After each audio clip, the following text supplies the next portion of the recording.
Well, the history of Nikken all depends on who's telling the story. And because I'm telling the story, I have to tell it from my point of view.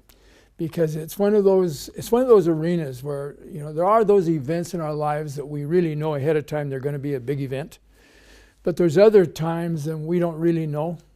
It's later on we found out what a big event it really was. And that's what happened to me. I'd gone to the University of Wyoming and become an engineer with the General Electric Company. And I found out that I needed a little extra income. I'd been sent to the San Francisco Bay Area, and coming from a little town in Wyoming, I was like a kid in a candy store. There were things going on at that banquet table of life, is what I call it, that like ball games and concerts and restaurants I couldn't pronounce the names of. But the problem was, on my engineering salary, I couldn't sit up to the table, so to speak. I was having to settle for the scraps that fell on the floor. And about that time, a friend of mine invited me to look at a new concept that had just begun back then called network marketing. And after some deliberation and deciding whether I could do it or not, I got involved. And I found out in about 18 months I was earning more money part-time than I was full-time at my job at General Electric. And so another year and a half went by where I was gaining courage and skill, and I left and went full-time into that business opportunity. And because of that, my whole life changed. In fact, that company, the owner of that company believed that his most important product was people, and that the growth of people was what it was about. And the vehicle that he was using, the financial opportunity, was just to give them the freedom that they would need to grow.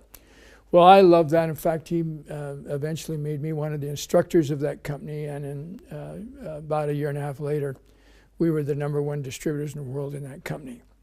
And as a result of that, that company asked me to go to Japan to help set up their company in Japan and head up their marketing and sales.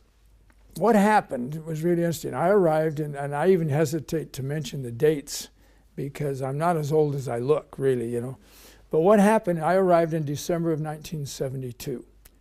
In March of 1973, I was doing interviews in a little town called Miyazaki, Japan. Well, in that interview in Miyazaki, Japan, in came a man by the name of Mr. Isamu Masuda.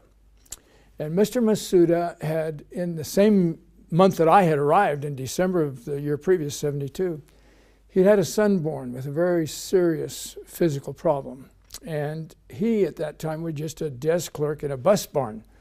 And he knew that if his son was going to have a normal life, it was going to require a lot of operations and a lot of medical care. And he needed to find a way to earn more income. He'd heard about this network marketing, so he flew down to Miyazaki from Fukuoka, Japan, and came into that interview. Well, he got involved, he got excited about the concept, just was an immediate success in that company. In fact, he was so successful, we asked him to become one of the trainers for that company, some of the training that I had been doing. And eventually, we asked him to become the vice president for Southern Japan in the field for that company. Well, the owner of the company was killed in a plane crash, and they changed their management. I left and started a management consulting company. Mr. Masuda left, and in March of 1975, started the company Nikken. And what he asked us to do was set up the training program for his new company, because what he wanted that company to be was a vehicle for people to be all that they can be. In fact, he started with a philosophy that was just tremendous. He was raised by a single mom, by the way. His dad had died as a result of the war.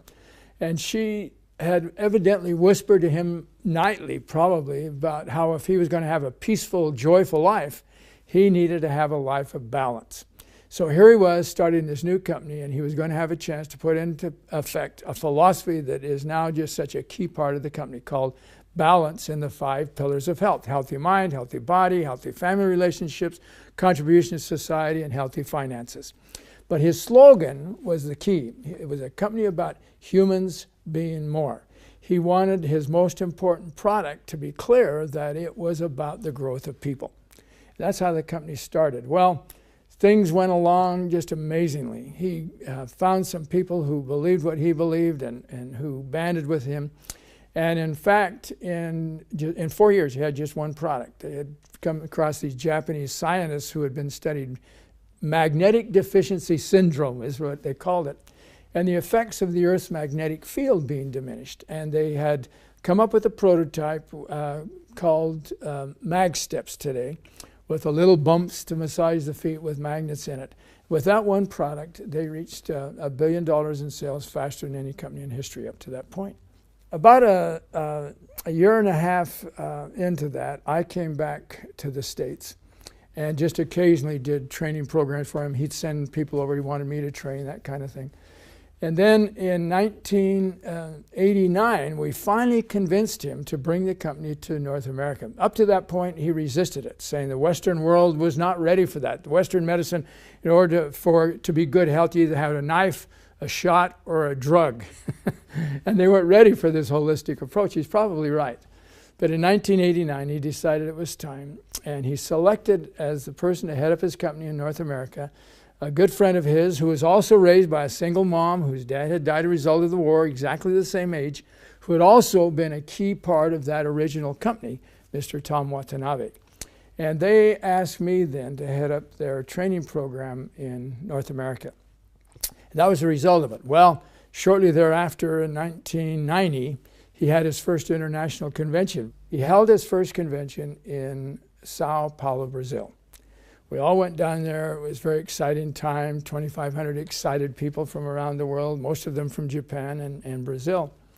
But as we were getting ready to leave, Mr. Masuda came up to me to say goodbye, and through a translator, all we have ever communicated through is a translator, he said, "Do you remember what you told me when you interviewed me in March of 1973 in Miyazaki, Japan?"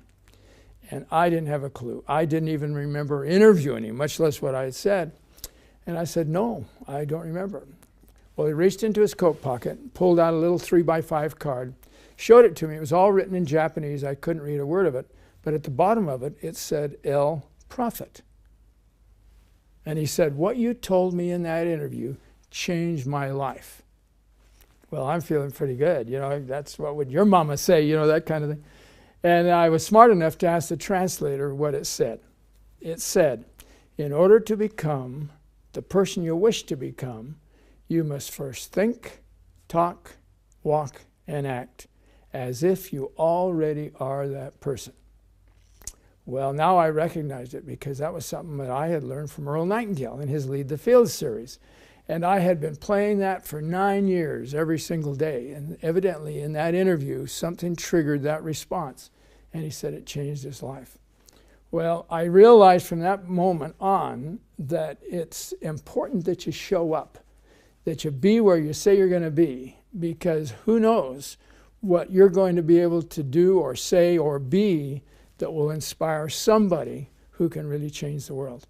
And it's made such a big difference in my life. But it's also been an awesome kind of a responsibility because you recognize that there are no coincidences.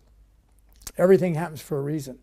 And you recognize that because of his philosophy and wanting to help people be more of what they can be, that was a key point of his life. That's been an exciting thing for me in the history of Nikken.